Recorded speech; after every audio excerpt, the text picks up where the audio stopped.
자, 품사 기본 강의 두 번째입니다. 형용사부터 시작해 볼게요. 자, 형용사란 또 말 뜯어봐야 될 거 아니야?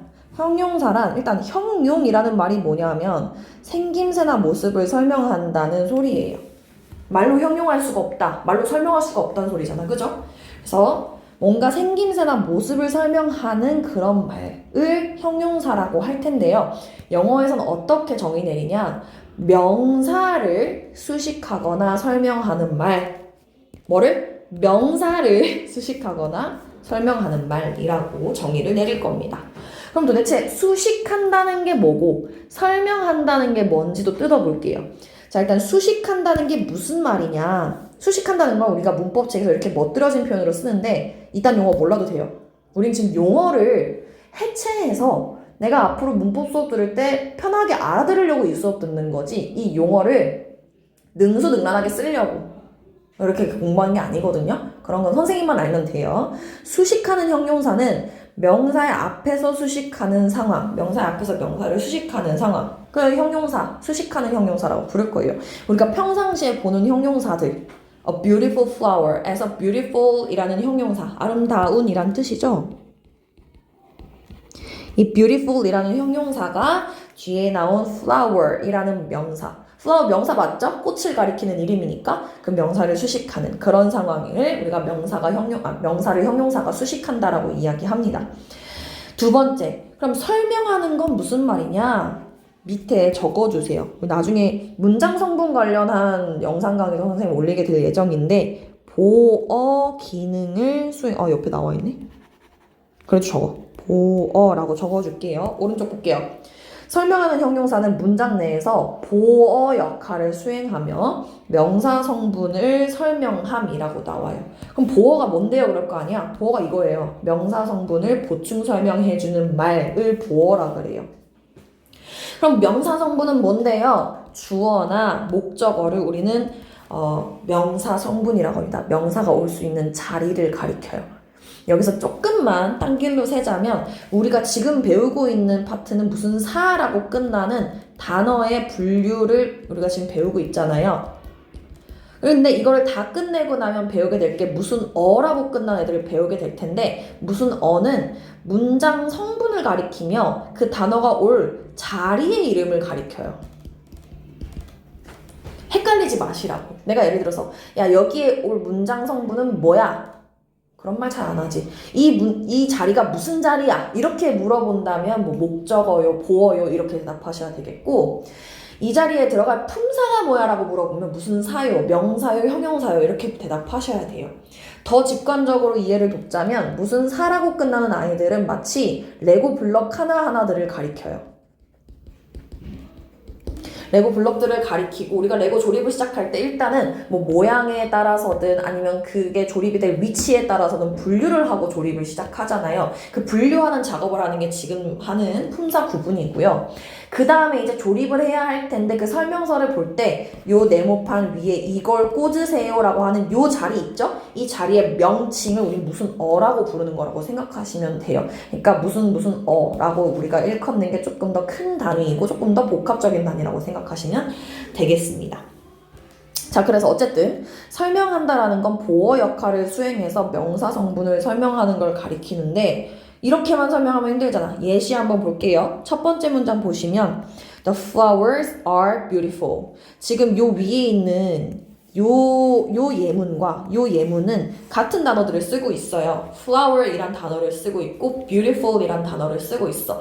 그런데 첫 번째 요 위에 나와 있는 예문은 아름다운 꽃이라는 표현으로서 번역이 되지만 요 밑에 나온 요 예문은 그 꽃들은 아름답다 라고 해가지고 그 꽃들에 대해서 말 그대로 설명해주는 서술해주는 맥락으로 문장이 번역이 됩니다. 뉘앙스 다른 거 느껴지세요?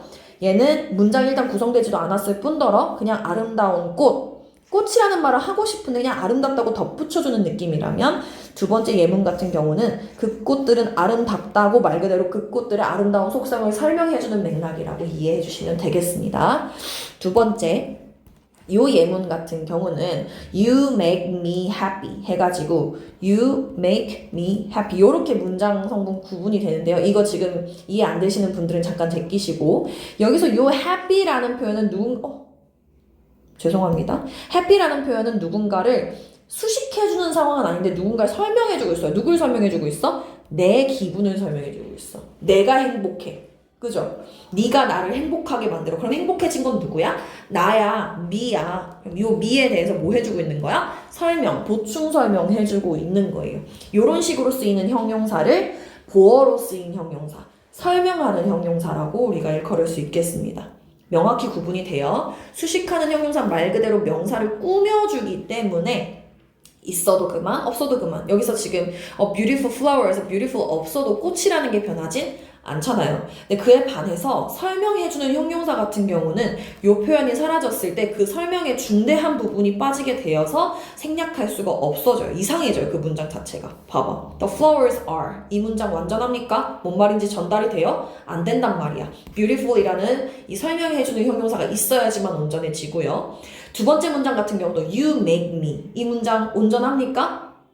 혹자는 온전하다 얘기할 수도 있어. 근데 정말 네가 나를 만든다라고 얘기하고 싶은 거예요? 아니죠. 네가 나를 행복한 상태로 만든다라고 얘기하고 싶은 거잖아요. 그래서 happy까지 와줘야만 이 문장은 온전하며 대화 상황에서 쓸 수 있는 문장이구나라고 우리는 이해할 수 있겠어요. 여기까지가 형용사인데요. 형용사 공부를 할 땐 반드시 5번에 나오는 부사와 견주어 가면서 공부를 하셔야 되겠습니다. 둘의 속성이 약간 비슷하기 때문에 그러한데요. 이 둘을 견주라는 건 이 둘 사이에 대조점이 보인다는 거고요. 형용사가 갖춘 속성을 부사는 갖추지 않고 부사가 갖춘 속성은 형용사가 갖추지 않고 있기 때문에 이 둘을 꼭 견주어 주시고 그 태도로 고등학교 문제까지 좀 접근을 하셔야 이 문제가 형용사인지 부사인지를 판단하게 하는 문제구나라고 받아들이실 수 있다는 거예요. 형용사는 다시 정리하고 넘어갈게요. 명사를 수식하거나 설명하는 말이라고 정의 내렸어요. 근데 그에 반해 부사는 보조할 부, 말, 사 이렇게 지금 정리가 되는데요. 오른쪽 볼게요.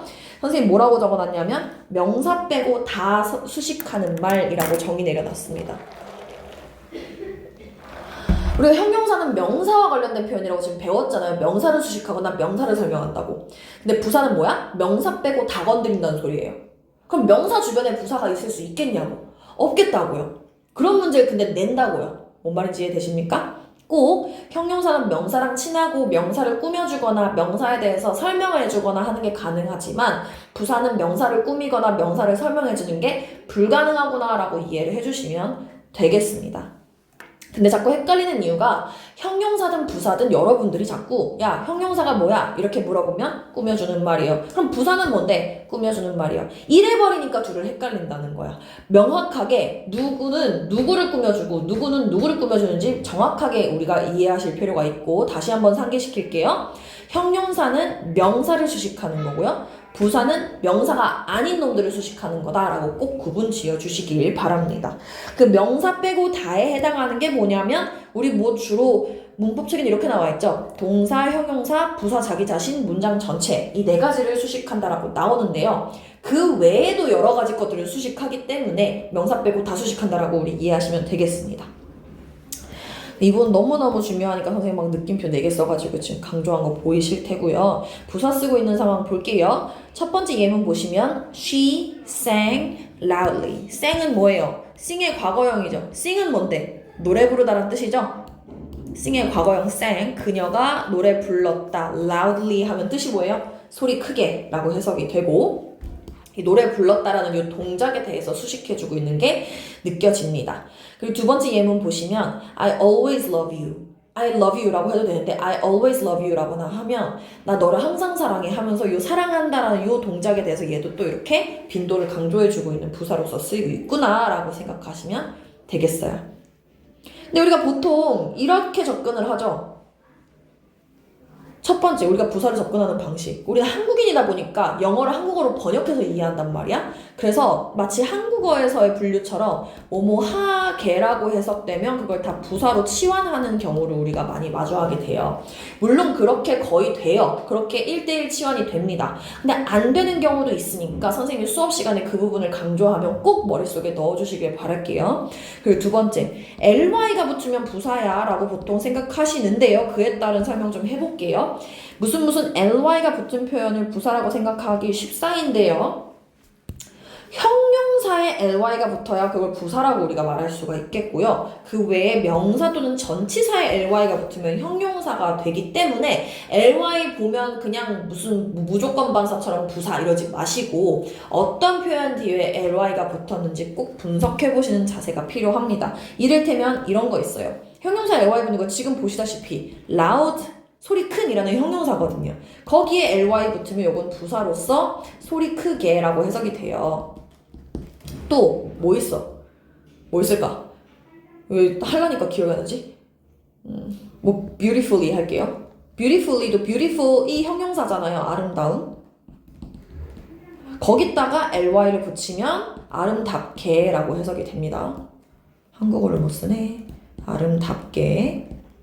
이런 식으로 우리가 일반적으로 보는 부사 이렇게 생겼는데요. 명사 또는 전치사 ly가 붙는다는 건 무슨 상황이냐면 이런 거. lovely. 사랑이라는 명사에 ly 붙었죠? 그럼 무슨 뜻이 돼? 사랑스러운이라는 형용사가 됩니다.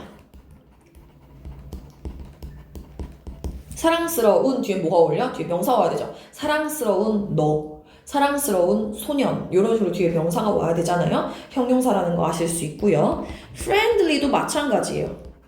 friend라는 명사 뒤에다가 ly가 붙은 거잖아요. 얘도 형용사로서 친근한 이런 뜻이 됩니다.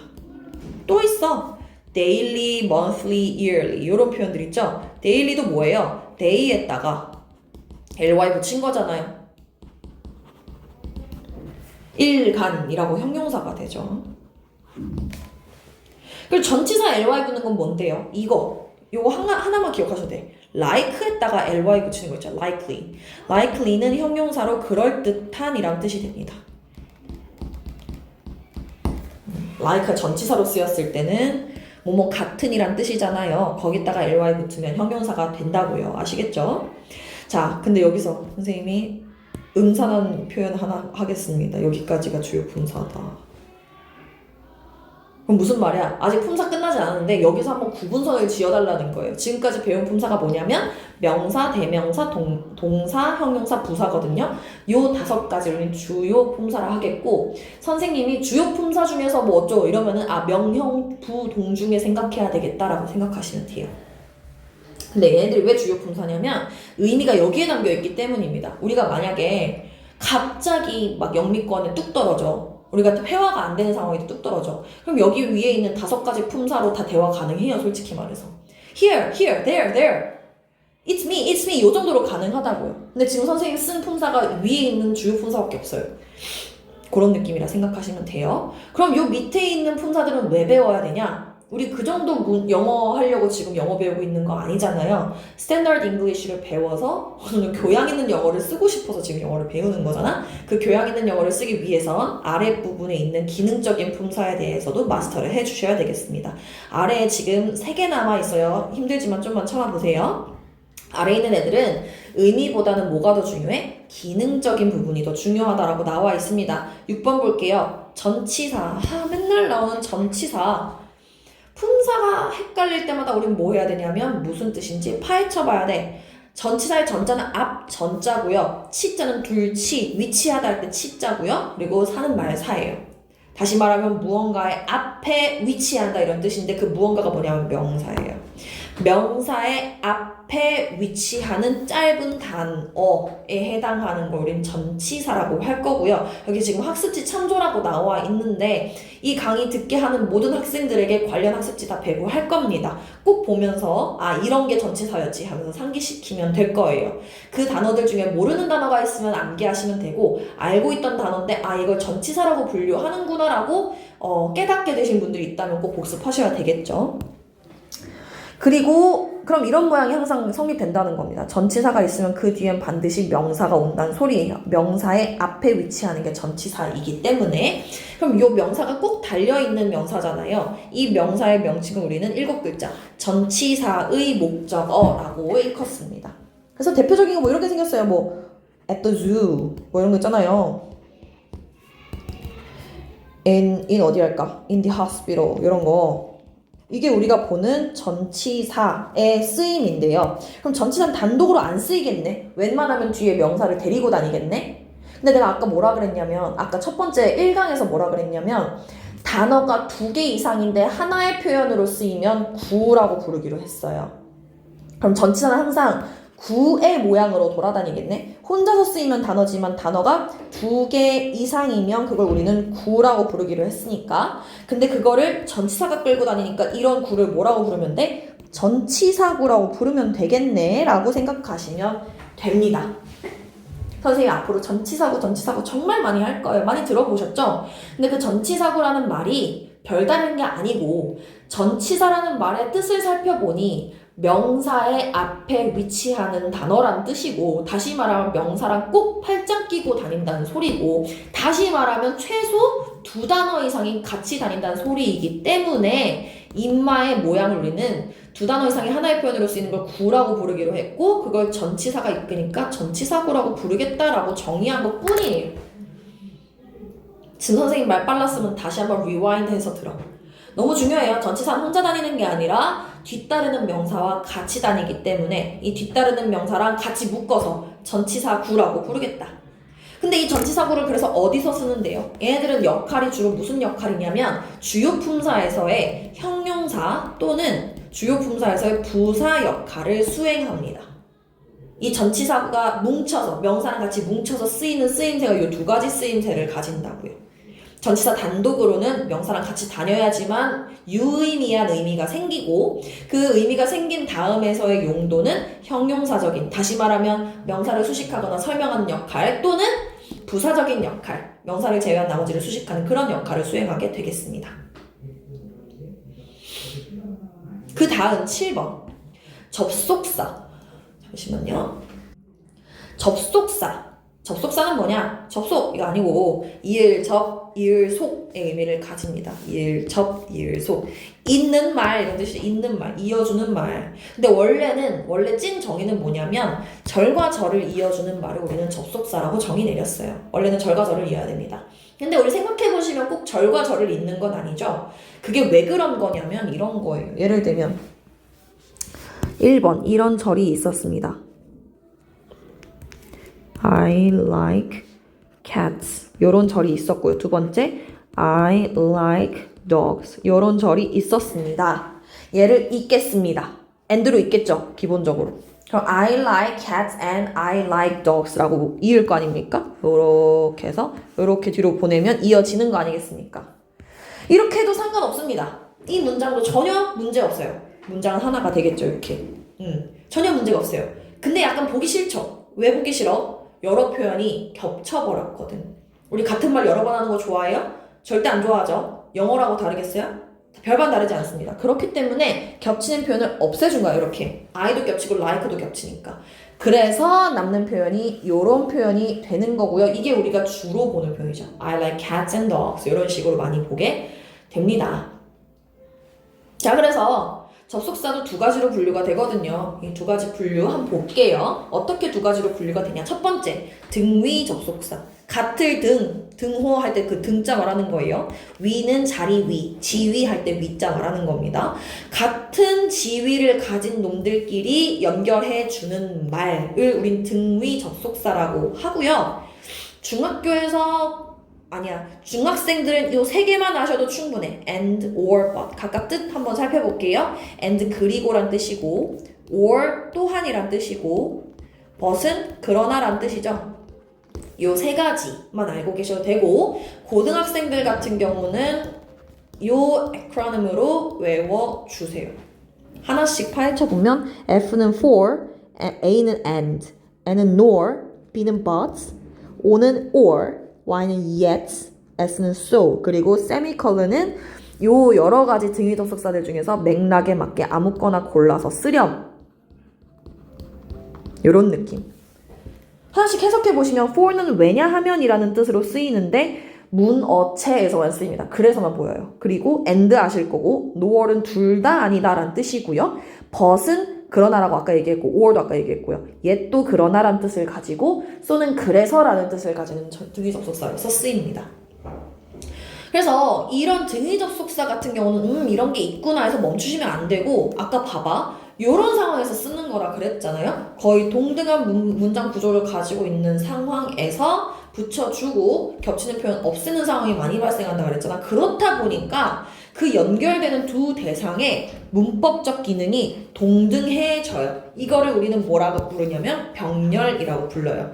등위 접속사가 연결해주는 두 표현은 뭐가 같다? 문법적인 지위가 같다. 여기 보세요. 앞에 지금 명사 나왔잖아. cat라고. 그러니까 뒤에도 뭐가 나와? 명사가 나오잖아. 앞에 예를 들어서 ing가 나왔잖아. 뒤에도 그럼 뭐가 나와? ing가 나오는 거야. 이런 병렬성을 이용한 문제들도 상당히 많이 풀게 되고 병렬성에 대해서 확실하게 공부를 잘 해가지고 이제 마스터하게 되면 어떤 문장을 보든 되게 자연스럽게 해석하고 받아들이실 수 있으실 거예요. 병렬 너무 중요하다.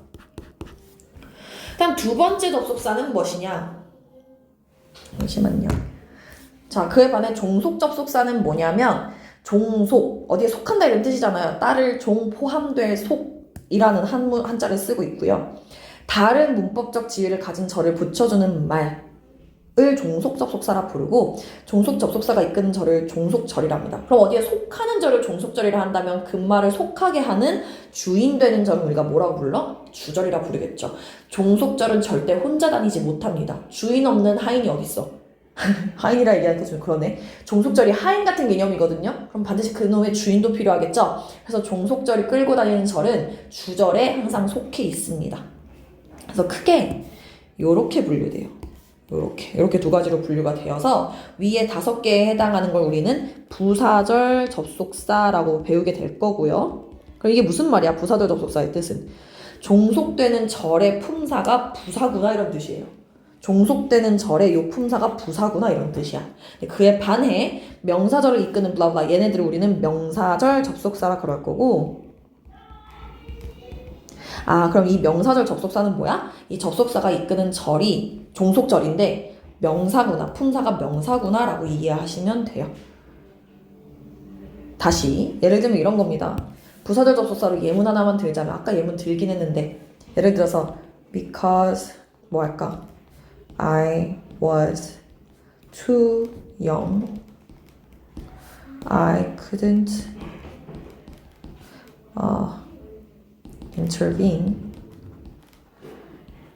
their conflict. 갑자기 생각난 문장인데 너무 해석하려 하진 마세요. 지금 보시면 내가 말하고자 하는 건 난 그들의 갈등에 개입할 수 없었어. 얘가 주절이에요.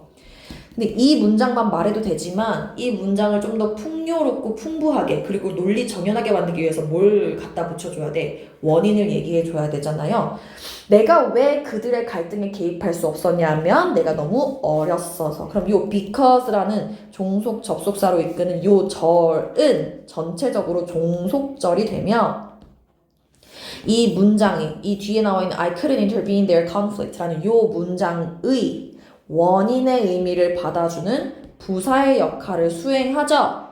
절인데 그게 부사의 역할을 수행하죠. 그걸 우리는 부사절이라고 부른다. 이런 소리입니다. 명사절 접속사 같은 경우는 주로 보는 게 뭐 대절인데 that 말고 다른 거 써볼게요. I wonder if you know him. 나는 네가 그를 아는지 궁금해. 이런 문장이거든요. 지금 이 I wonder 이 하가 진짜 이 문장에서 하고자 하는 말이야. 내가 궁금한 게 진짜 하고자 하는 말이야. 근데 뭐가 궁금하냐면 이게 궁금해. 네가 그를 아는지 아닌지가 궁금해. 그럼 if you know him 이라는 if라는 요 명사절 접속사로 이끌어지는 요 표현이 전체 주절에 속하면서 이 wonder 이라는 동사, 궁금해하다라는 뜻을 가진 요 동사 의 뭘로서 쓰이는 거예요? 목적어로서 쓰이죠. 이 목적어로 쓰인다라는 말은 곧 명사절이란 뜻이어서 이 절의 품사가 명사절, 명사구나라고 우리 판단할 수 있다고요. 이 부분은 이해되시는 분들만 이해하시면 되고 너무 힘드시면 접속사가 뭐다? 절과 절을 잇는 거구나. 근데 절과 절이 동등한 지위여서 등위 접속사로 연결시킬 수도 있고, 절에 서로 지위가 달라가지고 어떤 주인 되는 놈이 한 놈을 먹어버려서 종속시킬 수도 있구나. 그 종속시키는 접속사들이 이렇게 존재하는구나 정도만 파악하셔도 됩니다. 요 각각의 접속사에 대해서 의미를 궁금해 하시는 분들은 직접 찾아보시거나 선생님한테 와서 질문하시면 되겠습니다. 마지막 한정사에 대해서 얘기를 할 건데요. 사실 한정사라는 개념은 대다수의 문법책에선 다루지 않아요. 근데 다루지 않는 것 치고는 너무 많이 언급이 되고 너무 많이 쓰여. 그렇기 때문에 저는 그냥 아예 품사 구분해서 가르칩니다. 한정사란 명사의 앞에서 명사의 소유, 범위, 수량 등을 한정 지어주는 말로 마치 형용사 같죠? 근데 형용사와는 좀 달라요. 형용사는 뭐 이렇게 사실 형용사를 구분짓는 방법 중에 하나가 비교급이나 최상급을 만들 수 있어야 되거든요. 근데 한정사는 비교급, 최상급을 만들 수가 없어요. 그래서 형용사랑은 다르게 분류를 하고 있는데 여러 한정사 기억하실 필요 없이 일단 우리 관사라는 놈만 좀 주의해 보자고. 관사가 뭐냐면 이 관자가 왕관할 때 관자예요. 명사에 어떤 관을 씌워준다는 소리야. 뭔 관을 씌워주는데 뭔 관을 씌워주냐면 영어에서는 어떤 명사가 셀 수 있는지 없는지 또는 그 개별적인 개념에 대해서 인지하는 걸 되게 중시 여긴다고 했잖아요. 그래서 그 명사의 개수와 특정성에 대해서 보여줘야만 합니다. 그래서 우리 관사를 쓰는 거예요. 뭘 보여주려고? 특정성을 보여주려고. 그래서 우리 관사 두 가지 배우거든요. 정관사에 해당하는 더와 부정관사에 해당하는 어 또는 언. 이거는 우리 같은 단어인데 또는 어는 같은 단어인데 뒤에 어떤 명사가 오느냐에 따라 다르잖아요. 그거 좀 이따가 설명할게요. 정관사의 정자가 정해졌다 할 때, 특정됐다 할 때 정이에요. 그래서 앞에 나와 있던 말을 다시 가리키거나 너랑 내가 이미 알고 있거나 할 때는 그 명사 앞에 더를 써가지고 야 바로 그거 있잖아 라고 가리킬 때 쓰는 표현이에요. 근데 그에 반해 부정관사는 부정이란 말 선생님 뭐라 그랬냐면 정해지지 않음이라고 우리 명사 대명사 파트 때 얘기했잖아요. 그에 따라 부정관사 또한 어떤 명사를 언급할 건데 그 명사가 맥락상 아직 특정이 안 됐어. 너도 모르고 나도 몰라. 아무거나 한 개 또는 여러 개 가리킬 거야. 할 때 부정의 맥락으로 설명할 수 있겠어요. 그래서 부정관사 같은 경우는 정해지지 않은 명사를 가리킬 때 쓰는데 중요한 건 여기에 수 개념이 한 번 더 들어가서 아무거나 하나를 가리킬 때 쓰는 표현이 됩니다. 근데 언제 어를 쓰고 언제 언을 쓰냐면 어를 쓰는 상황은 어 뒤에 나오는 명사가 자음으로 시작할 때, 언을 쓸 때는 어 뒤에 나오는 명사가 모음으로 시작할 때 언을 씁니다. 필기 잘못했죠? 언 뒤에는 모음 이렇게. 그래서 애플 안 그러고 애플 그래요. 왜냐하면 애플의 A가 모음이기 때문에. 자, 그래서 선생님 이렇게만 설명하면 힘들잖아. 한번 명확하게 같은 명사 앞에 다른 관사를 씌워봐가지고 어떤 의미 차이가 생기는지 한번 파악해 볼게요. on apple 같은 경우와 the apple 같은 경우는 같은 애플이라는 단어를 쓰고 있지만 맥락이 아주 달라져요. on apple은 이 세상에 수백억 개의 사과가 있을 거 아니야? 그 중에 아무거나 사과 한 개를 쿡 찝는 거예요. 다시 말하면 그 사과의 정체를 몰라. 근데 그에 반해 the apple이라고 하는 순간 네가 아는, 내가 아는 바로 그 사과. 예를 들면 내가 어제 사놨던 사과 어땠어? 이럴 때 쓰는 표현이라는 거예요. 다시 말하면 우리가 글을 읽을 때 글이라는 건 하나의 주제를 향해 달려가는 것이라고 했고 하나의 글감을 가지고 파헤치는 게 글이잖아요. 그러면 이런 관사의 사용에 따라서